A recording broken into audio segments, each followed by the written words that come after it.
Welcome to TarantulasDreamTV. You are watching a previously recorded broadcast. Tune in every Monday and Wednesday from 9 p.m. to 10 p.m. on Instagram at TarantulasDreamTV for new episodes. And remember, it is a weird, weird world.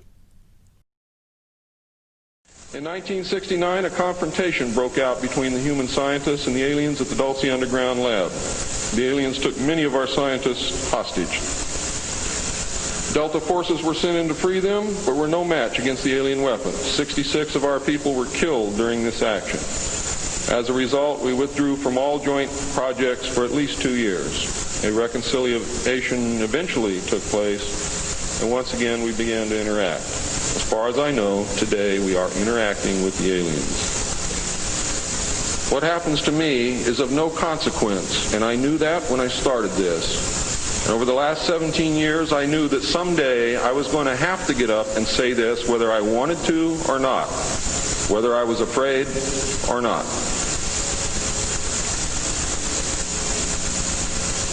Now I am here, and now it is done. It is intended for the entertainment and instruction of broad-minded adults only, and should not be played to or sold to minors under any circumstances whatsoever. Thank you.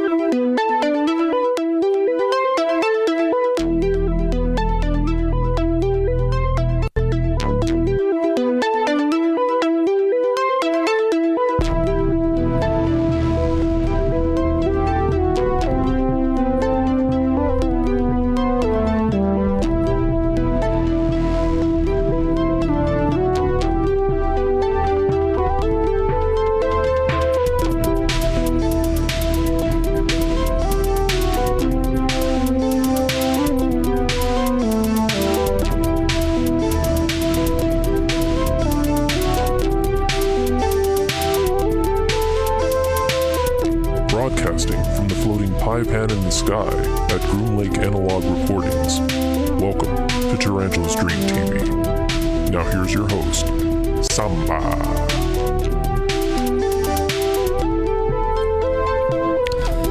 Hello everyone and welcome to another broadcast of TarantulasDreamTV. I am your host, Samba. Oh yes, I am your host.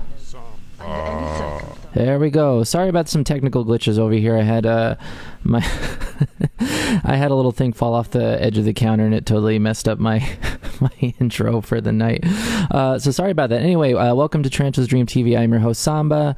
It's Monday. I took a week off to get some dental work done, but I'm back. I'm here and I'm ready to talk about conspiracy goodness. Tonight we're talking about William Milton Cooper, or Bill Cooper, the grandfather, the godfather, the head honcho of modern conspiracy theory. So I want to thank everyone for tuning in tonight. Yes, let's get into the meat of the night. I missed everybody the past week. I wasn't able to broadcast because of my teeth. In fact, let me give you a little teeth shot over here. Dead air is not good on the radio, but let's do it anyway. Anyways, I had a deep root canal microplaning. They essentially remove every tooth and really clean out the gutty works of all the cavities and the holes left in your gums. So that's what I had. That's what I had done.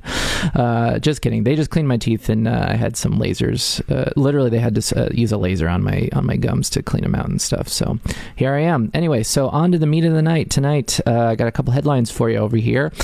First one is coming from Politico.com. This one's Judge halts Trump's rollback of transgender health protections. A federal judge on Monday froze the Trump administration's rollback of Obama-era anti-discrimination protections for transgender patients, citing a recent landmark Supreme Court decision awarding workplace discrimination protections to LGBTQ employees. U.S. District Court Judge Frederick Block halted the new policy one day before it was slated to take effect and admonished the Trump administration for pursuing the change after the Supreme Court ruling. The decision was a last-minute break for LGBTQ advocacy groups who had hoped to halt the administration's implementation of the policy, warning it would create new challenges for patients during the coronavirus pandemic. However, the Obama rules have also been stalled in court under separate litigation, so the decision will change little for now. And our next headline is local from KOLD.com. Man died inside pipe at Aquatic Center in Scottsdale overnight. A rescue mission turned into a recovery operation from a man who died inside a pipe at the El Dorado Aquatic and Fitness Center in Scottsdale overnight. Arizona Family reported that Scottsdale firefighters were called to the scene at about 1 a.m. Monday for a confined space rescue. According to the Scottsdale Police Department, an officer heard the man screaming. Crews were not able to save the man. That operation shifted to a recovery at about 3 a.m. Aerial video showed a crane lifting a pipe that's part of a water slide. It's not clear what the man was doing at the aquatic center or how he came to be in the pipe. And then they're investigating how this man fell into the pipe or was in the pipe. No one knows how this dude got into this pipe. So let this be a lesson, everybody. If you're going to be playing at an aquatic center or a fitness center with a big old slide or an abandoned amusement park with a big old slide, just be forewarned that if you get caught in there, that's it. Game over for you. I think you might just call it a day. You might be just living in that pipe for a while. Anyways, before we get on to the meat of the night, the William Milton Cooper, I want to check the comments over here. Looks like we only got a couple comments over here. Eggs and Eyes. Samba, AJ is here. He says, tell him I call him a sad boy punk. I don't understand what you're getting at, AJ, or who AJ is. Eggs and Eyes. So AJ, whoever you are, I'm sorry. I don't subscribe to your idea of being a sad boy punk, but thank you for tuning in. Little Bloodweiser, Pearly White's looking good. Samba, thank you very much, Little Bloodweiser. I'm happy to have you over here on the air, and thank you for the compliments on my Pearly Whites. I was very paranoid of the dentist. I hadn't gone to the dentist in many years, so. I had to get it done. Was having some tooth discomfort and kind of felt like as an adult I should probably go to the dentist at least once in 5 years. And so now I'm on the track to not having bleeding gums anymore. So thank you very much. Anyway, so that's pretty much all I got before we get into the meat. Oh, I do have one more thing. So I always forget to plug this, and it's something that I've been doing for a while, and I figured I'd plug it tonight. I have a YouTube channel, or a YouTube page. So if you head to youtube.com, search for TarantulasDreamTV, you might have to... Maybe it's part of the deprioritization effect, but YouTube will actually show you a bunch of different tarantula videos, and not necessarily my page. So if you want to find my page, type in Tarantulas Dream TV. It's going to give you the option to, instead of searching for Tarantula Space Dream TV, it'll give you the option to search for the whole term.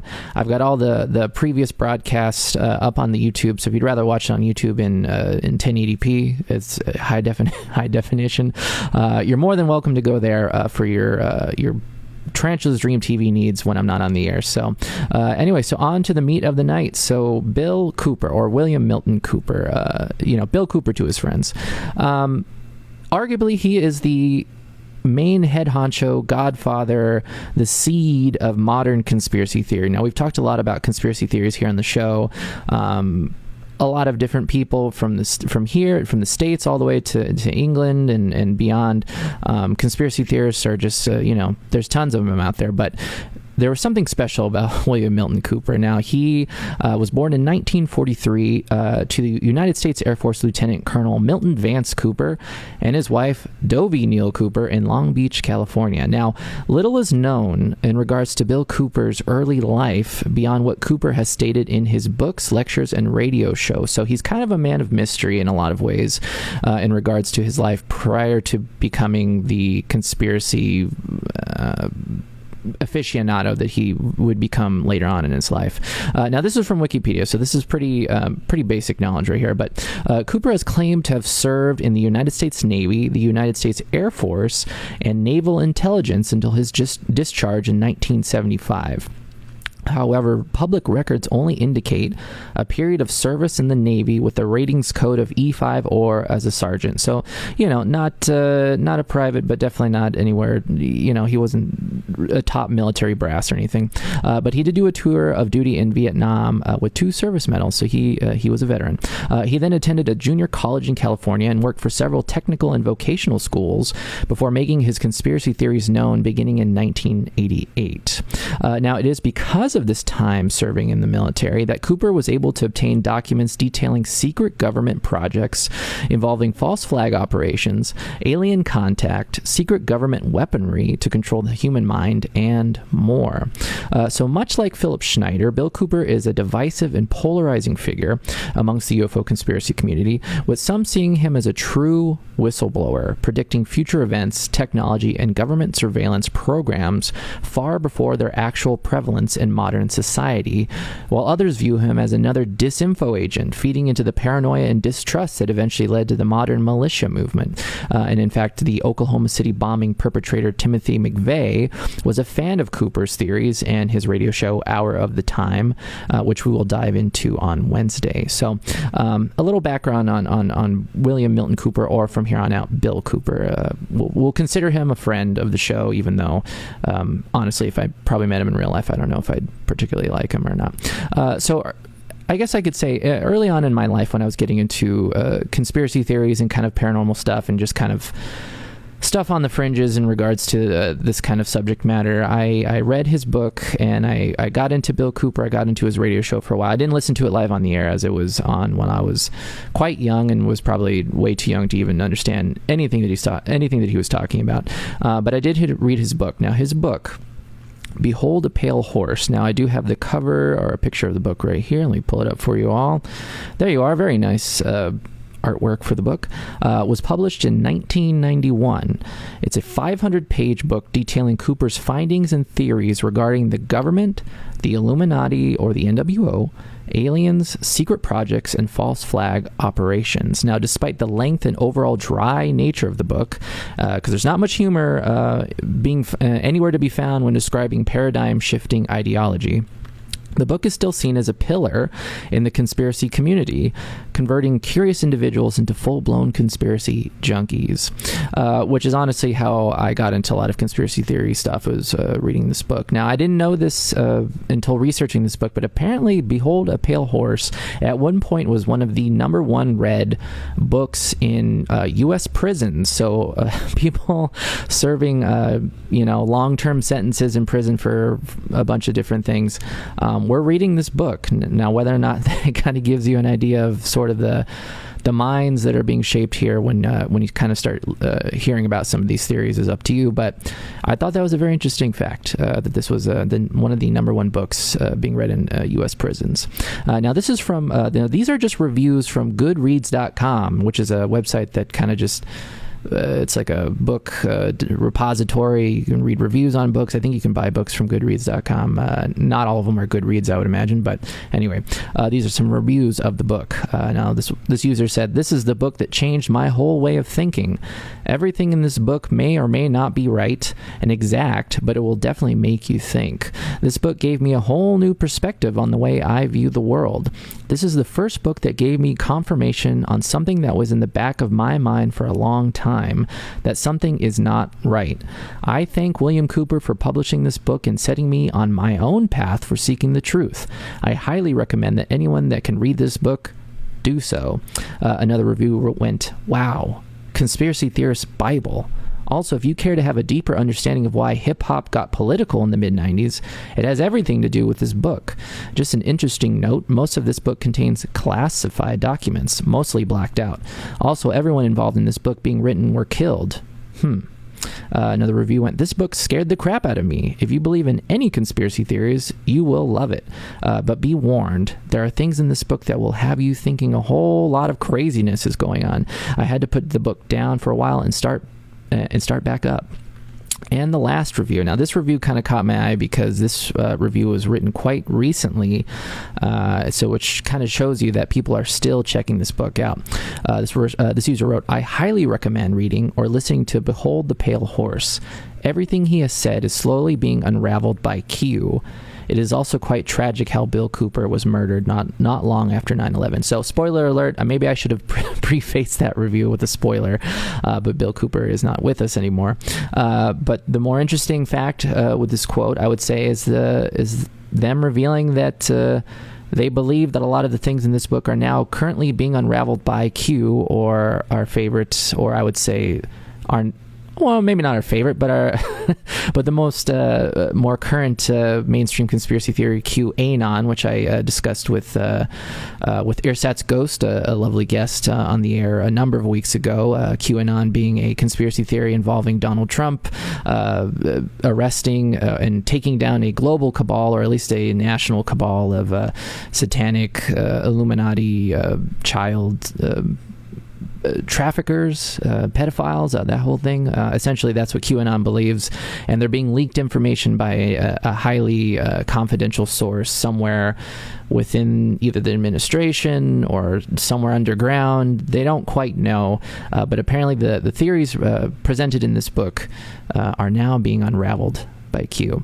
Now, before we get into the theories of the book, because this book is dense, like I said, it's 500 pages of nonstop conspiracy action. I want to check out, looks like I got another comment over here. Little Bloodweiser, can we get a fact checked on that, Samba? Is the murder thing true? Well, you'll learn about that on Wednesday if you tune back in, Little Bloodweiser. Bill Cooper is dead under some circumstances that I don't want to give too much away. I mean, this is all public information, so if you really wanted to find out, I guess you could look it up. But if you want to hear the end of the story of Bill Cooper, or at least his life, tune in on Wednesday. But if I had to put a fact check on there, I'd say, what is it? There's Pants on Fire, and there's the other one. It's right in the middle. I wouldn't say he was murdered, but he's not with us. So I hope that answers your question, Little Bloodweiser. So this book, like I was saying, is very dense. It's very long. I'll say one thing that Bill Cooper has going for him is that he does speak in very plain language. I'd say a lot of conspiracy theorists tend to, when they're presenting their theories, sometimes it can get very you can go in like these circular patterns that just kind of loop in on itself, that don't quite make a lot of sense, using language that people who aren't in the conspiracy community or kind of know already about what's going on with the conspiracy community might not understand what you're talking about. I will say with Bill Cooper, he tends to leave things pretty plain. He gives it to you straight. So I guess if you're going to go into this book, that's a plus, I suppose. So anyways, these are some of the theories presented in Behold a Pale Horse, because there's way too many to cover in the 40 minutes that I have left on this program. So the first chapter of Behold a Pale Horse is an excerpt from the book Silent Weapons for Quiet Wars, which is described as the top secret manual said to be found by accident in 1986 by an employee of Boeing Aircraft. He bought a surplus IBM copier for scrap parts at a government sale and found the manual inside. The manual outlines a plan to control the masses through manipulation of industry, education, and politics, and to divert the public's attention from what is really going on. Surprisingly, it is claimed that much of what is outlined has come to pass and makes interesting reading for those exploring the deeper levels of our social structure and how it may be controlled or influenced.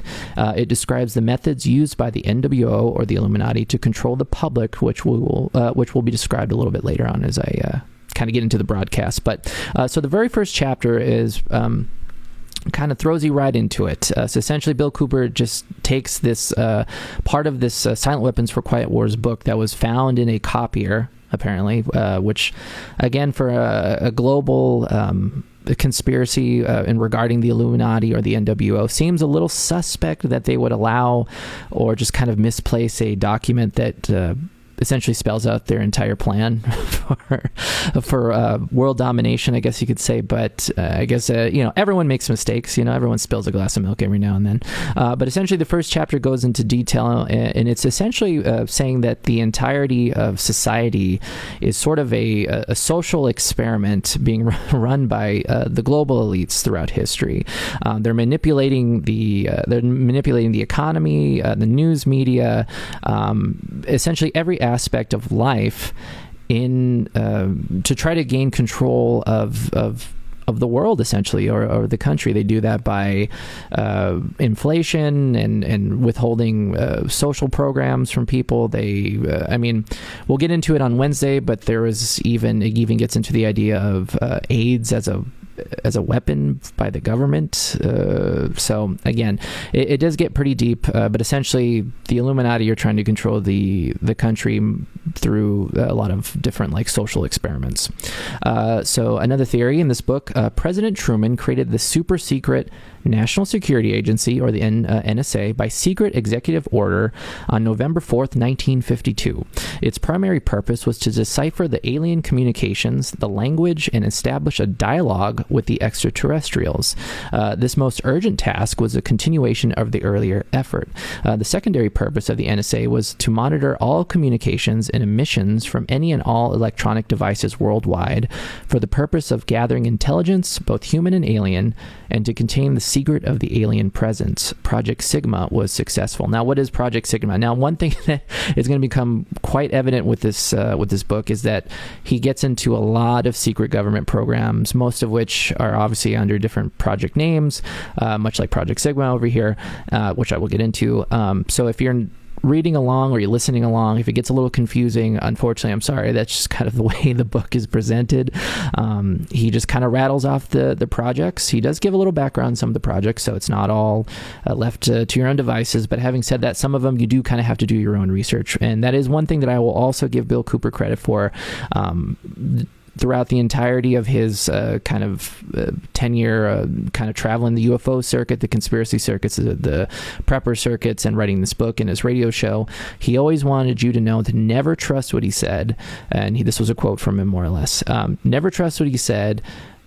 Do your own research and come to your own conclusions. He's just presenting to you these ideas, and it's up to you to then research that stuff. So anyway, so Project Sigma, this is from UFOinsight.com. In 1952, members of the NSA and CIA would form a loose consortium of minds and influence which would operate under the name Project Sigma, which some research refer to this as the Greada Treaty or the Edwards Agreement, after the location of Edwards Air Force Base. The purpose for such a discrete organization was to utilize the recovered technology to establish contact with extraterrestrials and productive communication. The 1954 secret meeting between President Eisenhower and alien beings was real. In this meeting, Eisenhower agreed to allow alien greys to abduct certain humans for genetic breeding experiments. It is rumored that the genetics of an alien grey are degrading to an extreme level. In return, the greys would give us technology. We were also instructed to build large underground bases that were staffed by both humans and aliens. Now, for people on the air right now, if you have been a long-time listener of the show, when I had an episode on Philip Schneider, who is another conspiracy theorist slash alien government whistleblower, and he too talked of the Greada Treaty as well as underground alien bases in the 90s. Now, this book was published in the 80s, so these ideas, these kind of stories of underground alien bases and alien treaties with humanity and with President Eisenhower, this meeting, have been passed around conspiracy circles and UFO circles for many, many years by the time Bill Cooper got to them in his book. So it's just very interesting to see that how these stories keep perpetuating themselves, despite the fact that at this point when this book was written, the internet wasn't a thing. All these stories were just being passed around through pamphlets, zines, word of mouth, like books and written media, but they still spread, as far as a lot of theories spread on the internet. So these kind of things are just, they're old as time. So at any rate, the primary task of the NSA is still alien communication, but now includes other extraterrestrial projects as well. President Truman had been keeping our allies, including the Soviet Union. Apparently, the Soviet Union was a secret ally. He kept them informed of the developing alien problem. This had been done in case the aliens turned out to be a threat to the human race. Plans were formulated to defend the Earth in case of invasion. Great difficulty was encountered in maintaining international secrecy. It was decided that an outside group was necessary to coordinate and control international efforts in order to hide the secret from the normal scrutiny of governments by the press. The result was the formation formation of a secret ruling body which became known as the Bilderberg Group. The group was formed and met for the first time in 1952. They were named after the first publicly known meeting place, the Bilderberg Hotel. That public meeting took place in 1954. They were nicknamed the Bilderbergers. The headquarters of this group is Geneva, Switzerland. The Bilderbergers evolved into a secret world government that now controls everything. The United Nations was then and is now an international joke. So another through line with Bill Cooper's theories in his book is essentially, and I've said it again and again, all these elite organizations, the Bilderbergs, the Rothschilds, these kind of secret families are essentially just all part of the Illuminati, the NWO. They're all these elite families that control the world, essentially. And so with that, they're also controlling the narrative on UFOs. So makes sense. So now it is 9:26. So I want to get to check and see if you have any more comments over here before I take my break, and then open the phone lines for you all for open lines. Old Adam Ann, I love getting it straight. Yes, hello, Old Adam Ann. Thank you for tuning in. I love straight talk too. You know, I'm a straight shooter. I don't like the bull. I just want you to tell me what's going on, and it looks like Bill Cooper's doing that. Las Muletas, hello, Las Muletas. Samba, do you have any original conspiracy theories? I'm not implying you're a hack, but rather I'm genuinely curious. I didn't think you were implying I was a hack. I don't know. That kind of makes me feel weird that maybe you thought I would think that you were implying I was a hack. You know, in regards to conspiracy theories, I'm not much of an actual conspiracy theorist. Not because I don't think that it's not possible. Some of the theories in regards to anything really that's being kind of sent out as a conspiracy theory. I mean, in regards to what I actually believe, for the most part, I don't really believe in a lot of this stuff. I would say that I'm a big UFO enthusiast. I'd stop short of ufologist. I haven't done much research in the field. I've just read a lot of books and watched a lot of documentaries and movies and trolled the internet for a long, long time. You know, kind of researching this stuff. So in regards to UFOs, I do believe that UFOs have visited us on Earth, that they're in our skies now. I do believe that potentially that they have made contact with some groups of humanity, including governments. I don't see that as particularly outlandish. I find it interesting that, especially in 2020, we're having a lot of kind of pro extraterrestrial news coming at us in regards to off-world vehicles. That New York Times article that I reported on a couple weeks ago, the fact that the government, the FBI is forming a task force to investigate UFOs, even though I did read that task force has been in effect, working and doing their jobs for kind of a while now. So it just seems kind of like the UFO story is kind of coming to light. Now, whether or not that story will be the truth or someone's version of the truth is kind of, it's up in the air. But I do believe in the existence of UFOs and that they have visited Earth and that they potentially are here now. I don't know if necessarily have reptilians walking around or anything like that, but I do believe that UFOs are here in some way. So if you consider that a conspiracy theory, that would be my conspiracy theory. But in regards to, you know, I don't know, 5G giving us, making coronavirus worse or anything like that, or the Illuminati itself, I don't know. It just doesn't quite make any sense. It doesn't make sense to me mostly because if the Illuminati existed or the NWO existed and they were pulling the strings on everything, then really it feels weird that we would know about it in any capacity. That it feels weird that they can, if they have this global outreach of power, then how are we finding out about it? Unless that's part of their part of their plan for people to find out about it, and you know, and that's why we know. But it just seems like if you have this global control of global economies and resources, that you would leave a document, you know, in a copy machine. You know, I don't know. Seems to go against the idea that they're all powerful. But anyways, so I'll get back to the rest of your comments here in a second. It's time to take our break here and go to the song of the night. So the song of the night is by some. They're not local. They're not a local band. I usually play a local band, but they are made up of some Tucson locals who have gone on to bigger, better things in New York. The band is Weird Womb, and like I said, they're from New York, New York. Song "Stranded in the Shade" from their 2017 album "The Pleasures of Being Booed." So it is 9:29 when the song song is over and we get back, it is open lines. Phone number for the show is 520-704-7820. So if you have anything you'd like to say, if you have a conspiracy theory of your own, or if you just want to talk about Bill Cooper, what you think so far of his book, the phone lines will be open. Again, 520-704-7820, and I will see you all in a few minutes. So jam on some Weird Womb.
There you go, and that was Weird Womb. It's our song of the night, Weird Womb. That was Stranded in the Shade from their 2017 album, The Pleasures of Being Booed. Now, if you want to find them over at the old Bandcamp, the address is weirdwomb.bandcamp.com, or you can find them at babytoothtucson.bandcamp.com if you want to buy the tape that song is featured on. The Pleasures of Being Booed. So throw some bones over at Weird Womb. The time is 9:34. It is open line. So if you have anything you'd like to say, the old Samba over here. If you just want to talk about Bill Cooper, if you have a conspiracy of your own, or if you just want to say hi or whatever you want, phone number for the show is 520-704-7820. So I want to get to a couple of these comments over here before we get back into the conspiracy madness over here. Matt Underworld, hello Matt. Any Illuminati connection to Michael Jordan? For some reason I read that as Michael Jackson right before I went to the break. So I had a thing with Michael Jackson. Apparently he was murdered because he was going to spill the beans on the Hollywood pedophile industry, I guess. That was a conspiracy. With Michael Jordan, I don't know about anything about Michael Jordan. I mean, he did rock that Hitler mustache for a while, so I don't really know what was going on with that. Maybe he was under some Illuminati mind control where he thought that was a good idea, but it was not. Nathan Lovelady. Hello, Nathan Lovelady. First-time listener. Hello there. Thank you for tuning in and subscribing to the channel. Quiverlip. Sup, party animals. Hello, Quiverlip. Nice to see you on the air. Celia. Hello, Celia. We got a little... looks like you're crying over there, Celia. I hope you're okay. Or crying, laughing. There you go. Hey, everyone likes a crying, laughing emoji. Las Muletas, thank you. I have a lot of conspiracy theories about capitalism conspiring against us all. Yeah, again, that's not really a conspiracy. It seems like it's a system to keep us all struggling over here, but...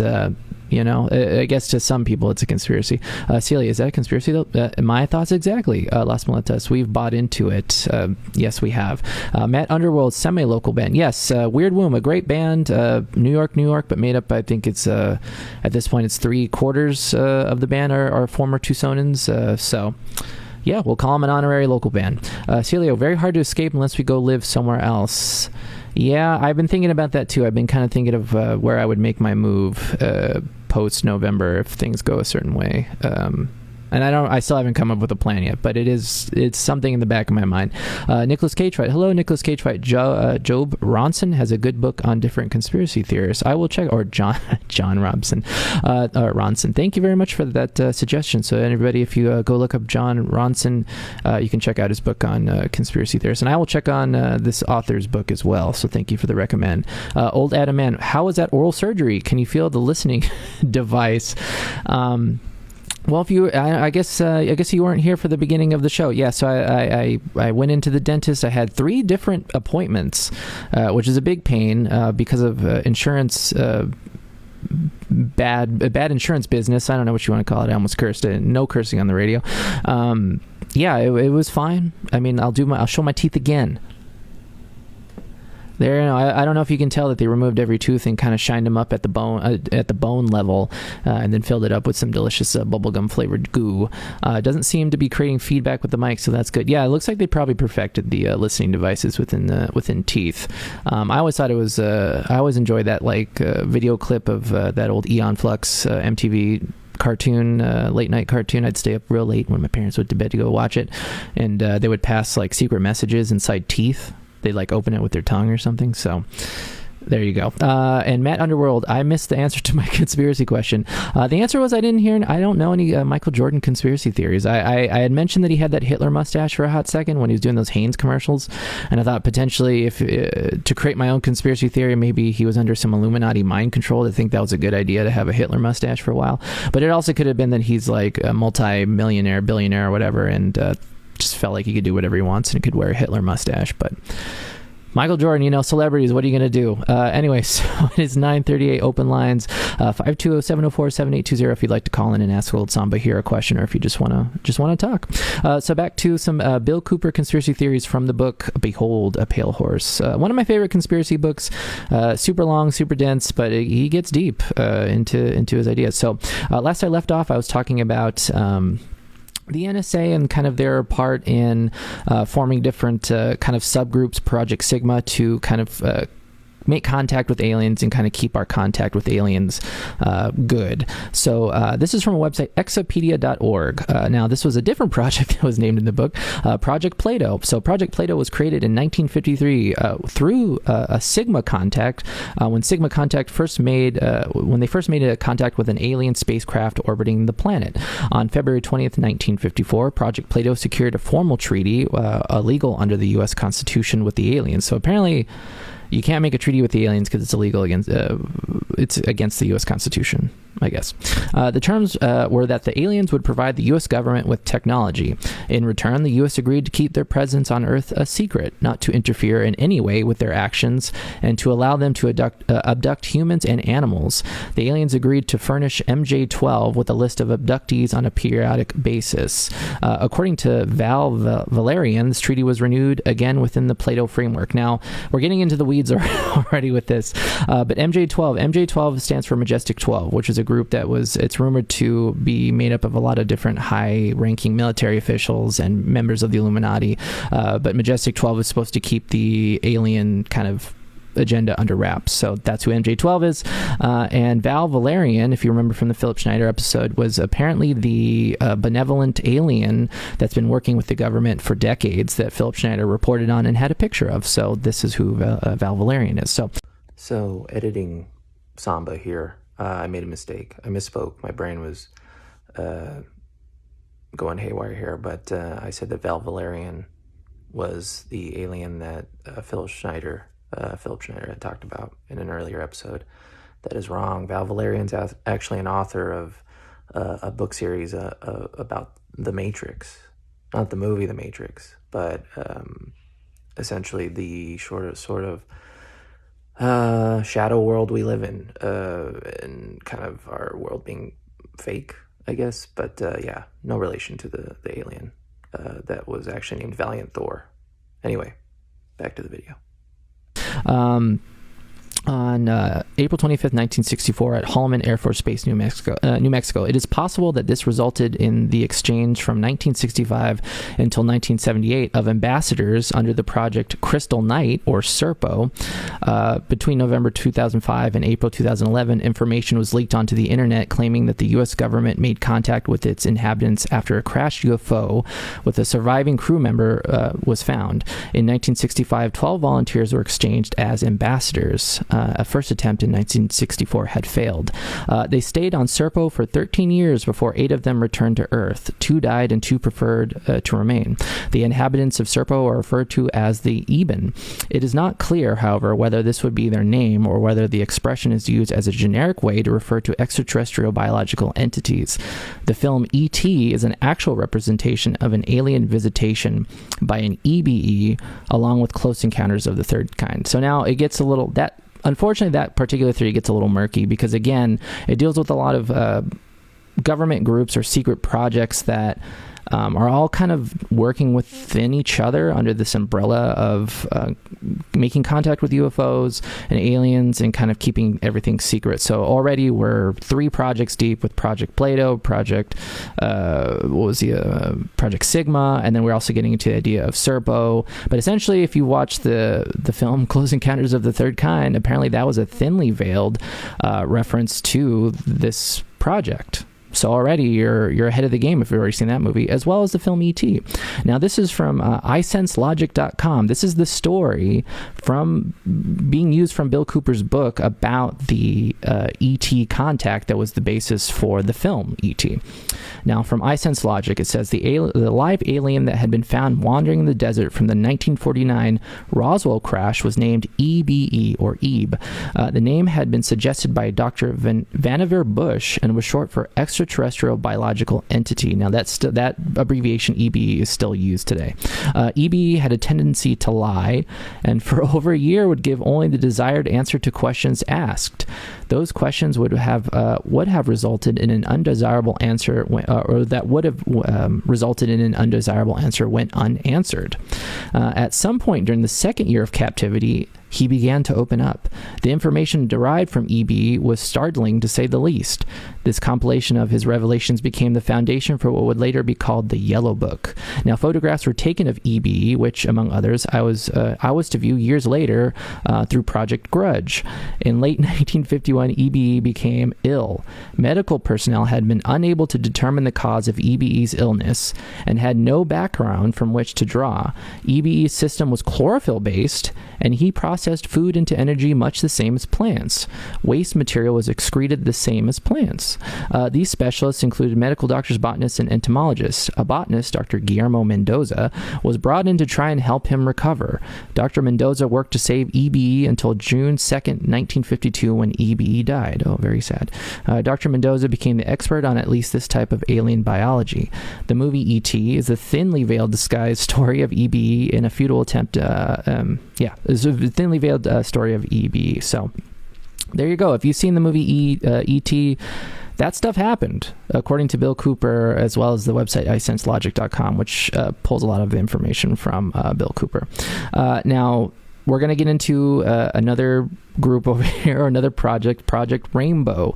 Now, World War III, now this is from the book, World War III would begin in the Middle East with an invasion of Israel by a united Arab nation using conventional weapons, which would culminate in a nuclear holocaust. Now, this is obviously, he's talking about the future here. Most of the life on this planet would suffer horribly and die as a result. The return of Christ would occur shortly thereafter. When the aliens were when confronted with this finding, they confirmed that it was true.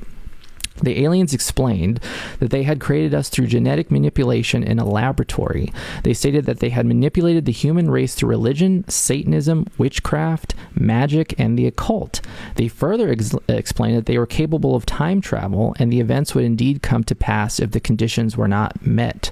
Later exploitation of alien technology by the United States and the Soviet Union, utilizing time travel in a project named Rainbow. Now, Project Rainbow seems to be an offshoot of Project Bluebeam, but with time travel elements, which was to use advanced technology to create holograms in the sky based on a particular community's religious beliefs. If you were a Christian, you'd see Jesus. If you were Muslim, you would see Muhammad, etc.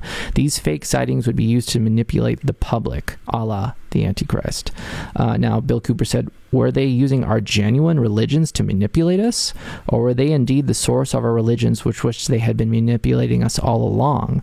Or was this the beginning scenario of the genuine end times and the return of Christ, which had been predicted in the Bible? I do not know the answer. So, yes, Bill Cooper was a religious man of some sort. He talks about Jesus quite a bit in different interviews and different when he was making the UFO circuit. He did talk about Jesus. So he did believe in, I guess, Christianity. Now, he does seem to kind of say that potentially Christianity and our religions were created by UFOs, or they were used by UFOs to kind of, I guess, kind of fool the world or fool the masses with religion.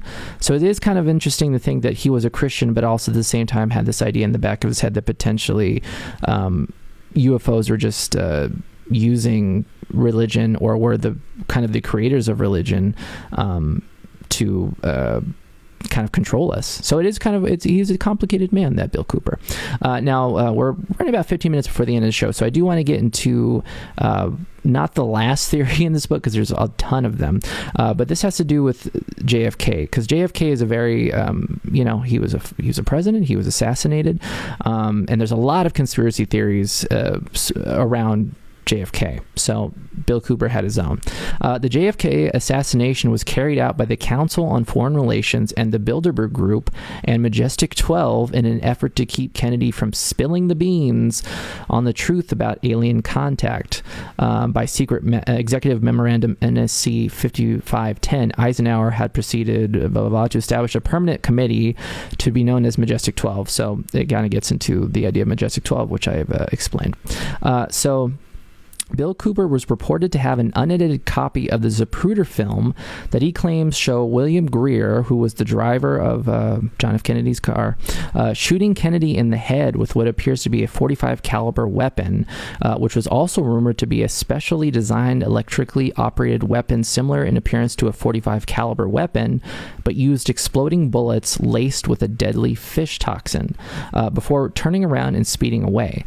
This video is available online. It's usually under the title Bill Cooper JFK Assassination Unmasked, or something similar.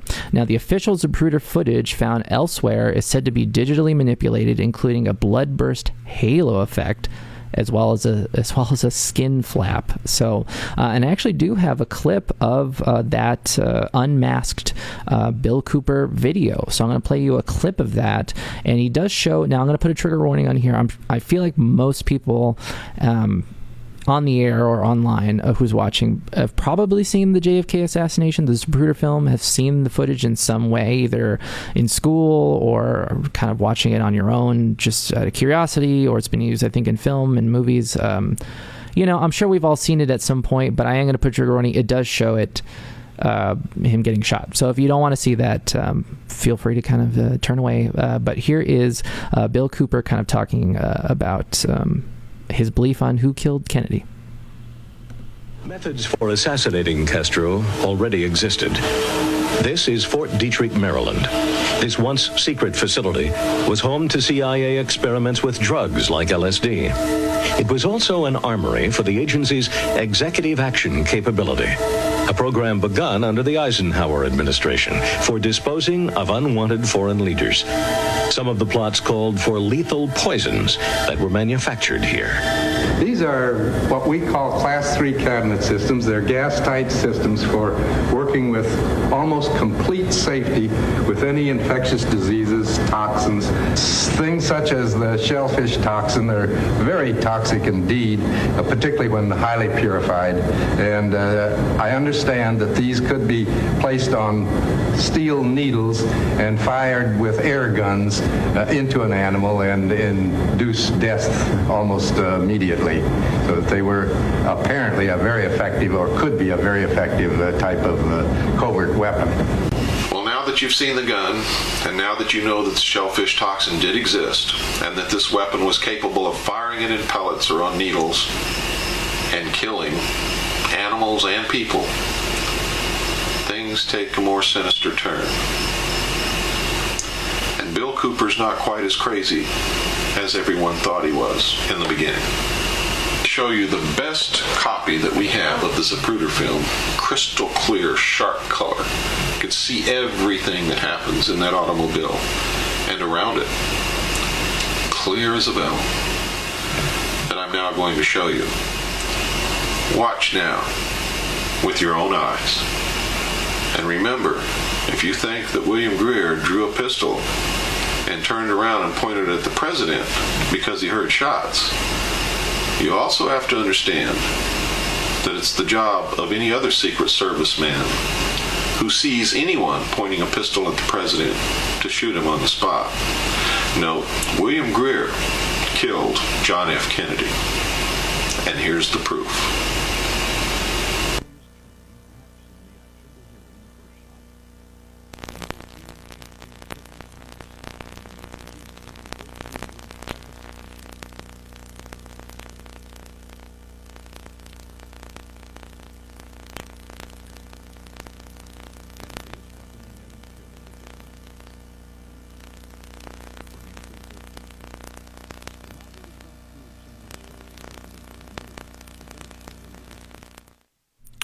There you go. So that was Bill Cooper's his personal version of the Zapruder film that apparently shows the driver, William Greer, shooting Kennedy in the head with a weapon that looks like a .45 caliber weapon, but apparently is potentially an electronic weapon or some weapon, of a special weapon that actually shoots bullets laced or pellets or needles laced with a deadly fish toxin.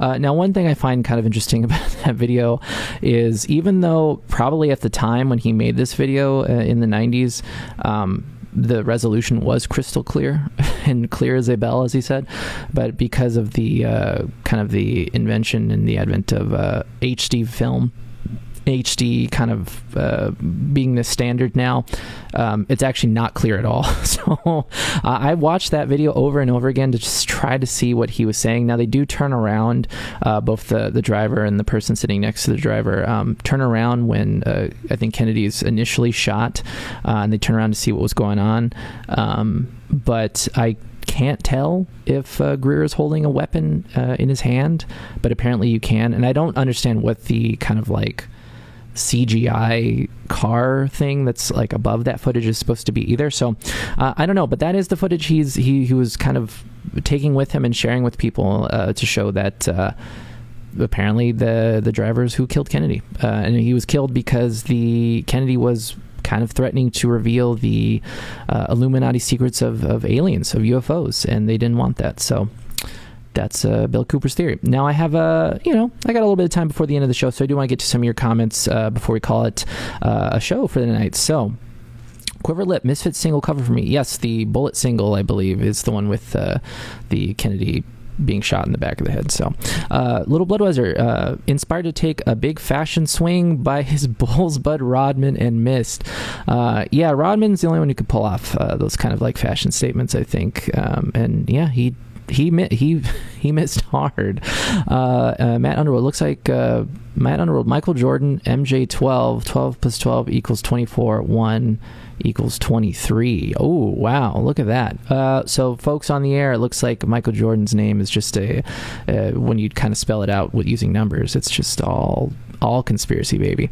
Old Adamant, I could have swore you were drinking a 2-liter Sprite. Can we go back to that footage in slow motion to make sure? So I wasn't drinking a 2-liter of Sprite. It's actually my water bottle that I bring out every once in a while on the air when I'm drinking during some footage where I'm not talking, but there you go. It's not a 2-liter Sprite, or I guess Sprite could be filled in this bottle, but you'll never know. So it's a trade radio secret that all radio broadcasters just drink Sprite on the air to keep the pipes golden. Little Budweiser, I'm sorry, but my man, I would not describe this footage as crystal clear.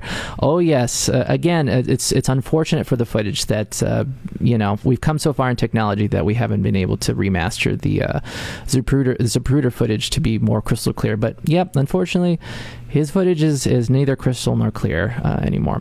Nicolas Cage fight. Kennedy is slumped over, and then you see the blood.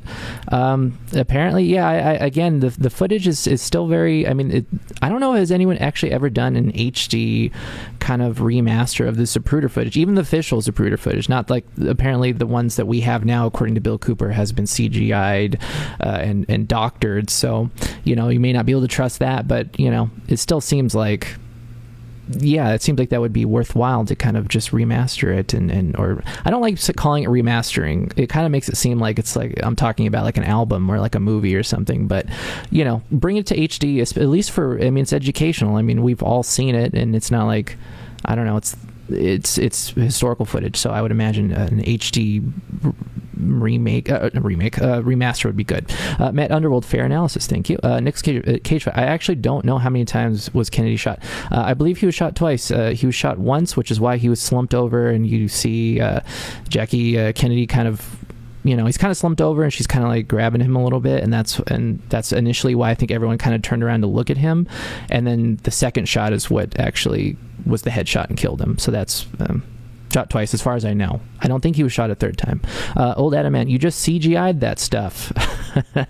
Are you talking about the water bottle? Yeah, I CGI'd that. I don't have a Sprite. They're not paying me over here, so unfortunately, I had to CGI the Sprite bottle out. And Nicolas Cage fight, they George Lucas'd it. They did, yeah. They went back and changed it and added tauntauns and Jabba the Hutt, walking around with Han Solo, just walking around while the Kennedy's getting shot. Anyways, that's the show for the night. I want to thank everyone for tuning in to Tarantulas Dream TV. I am Samba. On Wednesday, we'll be getting back into some more theories and stuff from Behold a Pale Horse by Bill Cooper, as well as his radio show that he had that actually inspired a lot of more current, I believe, kind of more of the current militia movement.